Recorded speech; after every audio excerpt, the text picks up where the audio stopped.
রান্নাবান্না করা আমার খুবই পছন্দের একটা কাজ। কিন্তু সবসময় তো চাইলেও আসলে অত সময় নিয়ে তারপরে সুন্দর করে রান্নাটা করা যায় না, তাই না? আসসালামু আলাইকুম, কেমন আছেন সবাই?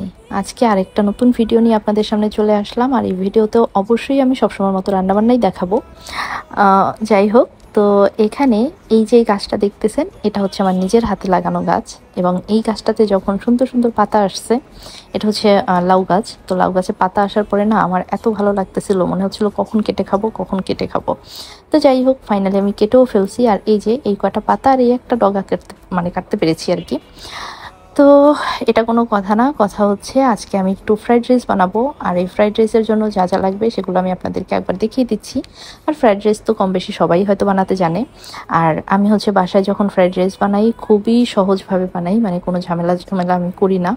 যত ইজিলি করা যায় তত ইজিলি হচ্ছে বানানোর চেষ্টা করি। তো এখানে আমি তেলের মধ্যে হচ্ছে ডিমটাকে স্ক্রাম্বল করে নিলাম। আর এরপরে তেলে হচ্ছে পেঁয়াজ, তারপর সকল সবজি, কাঁচামরিচ সব একসাথে দিয়ে হচ্ছে আমি ঘুটা করতেছি, মানে এটাকে নাড়াচাড়া করতেছি। আর এরপরে এখানে হচ্ছে আগে থেকে রান্না করে রাখা পোলার চাল, যেটা পোলার চালের ভাত, ওইটা হচ্ছে দিয়ে দিব। আর যেহেতু ফ্রাইড রাইস বানাবো, চিলি চিকেন না বানালে তো ব্যাপারটা জমবে না, তাই না? তো এখানে চিলি চিকেনের জন্য আমি চিকেনগুলোকে একটু ভেজে নিচ্ছি। চিকেনটাতে একটু লবণ, একটু মরিচের গুঁড়া, সাথে হচ্ছে ব্ল্যাক পেপার, রসুন আর হচ্ছে ডিম দিয়ে ম্যারিনেট করে এটাকে ডুবো তেলে ভেজে নিচ্ছি। অল্প করেই ভাজবো, বেশি ভাজা ভাজা করবো না। আর এদিকে হচ্ছে আমার ফ্রাইড রাইসের ভাতটা আমি দিয়ে দিয়েছি সবজির মধ্যে। আর এই পুরো কাজটা কিন্তু হাই হিটেই করতে হয়, তো আমি ওখানে হাই হিটেই করতেছিলাম।